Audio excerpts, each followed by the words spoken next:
Let's start off by talking about this past season. Just give us your thoughts on how your second season here at the helm at North Park went. Well, I mean, we had progress. I mean, that's the way it should be. I mean, it's a project. It's not something that just happens overnight. We got to continue to grow and mature as a team and as a program and as a coaching staff. So, we're in that process of building, and we feel like we've laid a foundation under the right principles of how you should build a program and do it the right way. And now we're just trying to build on those foundational principles that we've established here in those last 2 years. They've been a tough 2 years, but only the best things in life are the ones that are tough. I tell the kids that all the time, and I think we know how to train now. I think we know how to work, and hopefully last year we learned how to win some games. And we're very young, we're very excitable, we're enthusiastic, and we're going to keep fighting, and we're going to break through. We're going to break through here real soon. 6 Vikings making the all-CCIW team. That is something that has not happened in quite a few years. Do you believe that that's indicative of North Park managing to start to close the talent gap between where the Vikings were and the rest of the league, or is it more a case of just the Vikings having a handful of real standout players? In other words, is it a team-wide thing, or is it more just a couple of individuals? Well, I'm not a big individual awards guy. I don't have individual team awards for our team. I don't believe in it. It's a team sport, and anytime one of our players gets an award, everyone has contributed to that award, obviously, and I talk about that daily with our kids. And so, therefore, if we have more awards individually, then therefore we have gained more team aspects to it. So I think that's what we face, and it's nice to have the individual awards, but they're really not individual awards, and our kids would tell you that we got that in their heads, and they know that. And you can't do anything in football without the rest of those guys supporting you, and not only the guys that play with you on the field, but the guys that practice with you every day and that help you to have the opportunity to be successful and learn from everything you're doing. So to me, it's the ultimate team award, and we gained some respect, I think, from the league. Because I don't vote on the league votes on them, and that makes a lot. That means a lot to me that the coaches in this league have shown a little bit more respect over a short period of time. So hey, it's good for that reason alone. Let's talk a little bit about what you have coming back next year. I think the initial, I don't know if concern would be the right word, but maybe the initial focus is on the defense, and of course you are your own defensive coordinator. The Vikings losing 5 starters to graduation.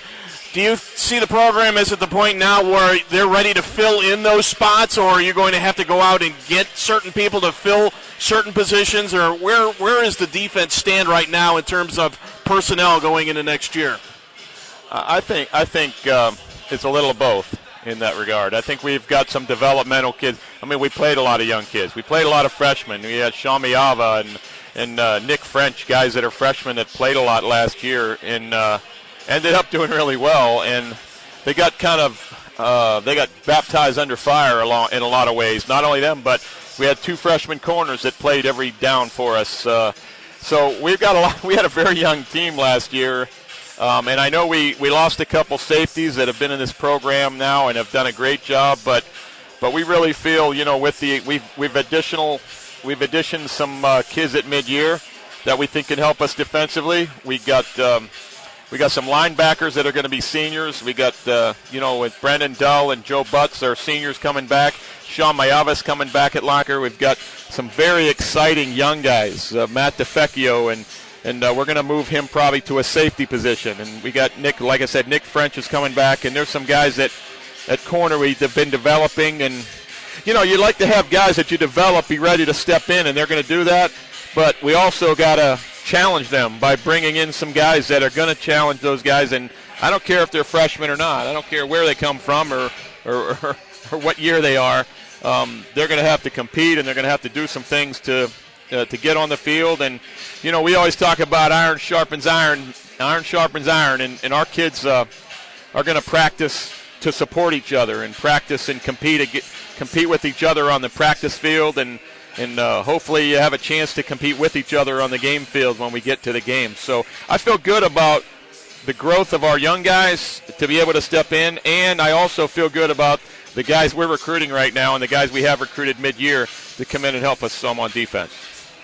Okay, let's talk a little bit about the offense. Now, of course, we start with the quarterback, T.D. Conway, continuing to rewrite the North Park record book at quarterback. First team All-CCIW this year, and this year joined by a pretty dangerous weapon at wide receiver in Devin Childress. Second team All-CCIW, tied the North Park record for touchdown catches in a season. A pretty dynamic offense, maybe looking for a little bit more out of the running game next year. How do you see the offense? Yeah, you got it right on the money there, Greg. It's got to be we got to do a better job of running the football. We put an awful lot of pressure on those two young guys in our offense. And not only them, I mean, I think we had 13 or 14 guys on our offense catch touchdown passes, or score touchdowns, I should say.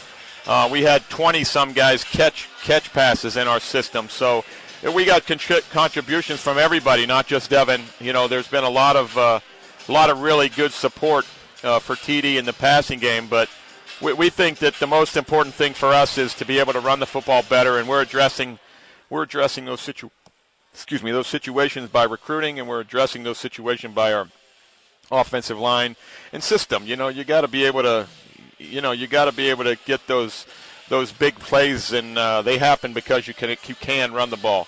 And we got to run the ball to kill the clock and do some things too to control the football and not just continually throw the ball all over the place. And we are, and that has been good, but we have to develop a running game. So you're exactly right, Greg. It's something we're working on daily.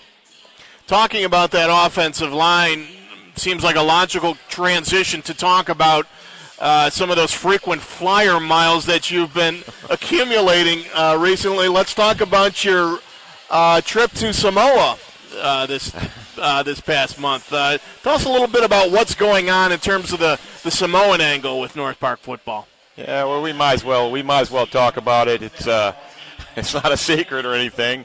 One of the things we felt was to try to establish some opportunities to branch out and recruit different areas. And we recruit, of course, regionally, and this is our area. But, we're developing a system here and some credibility within the Chicagoland area. So we felt it was important to go as far as we need to go, basically, to find student athletes that fit our profile at our university and that they fit my profile as the leader of this program. And we've found the Polynesian kids, they have the same value system and beliefs that I have and that just the university has. So they're mission-fit kids that are very much in tune and excited about having a chance to come to this school. So it's been really a blessing for us. We've got a really nice community of not just football players, but of students in general from American Samoa and in Hawaii. We're going to recruit pretty hard those kids.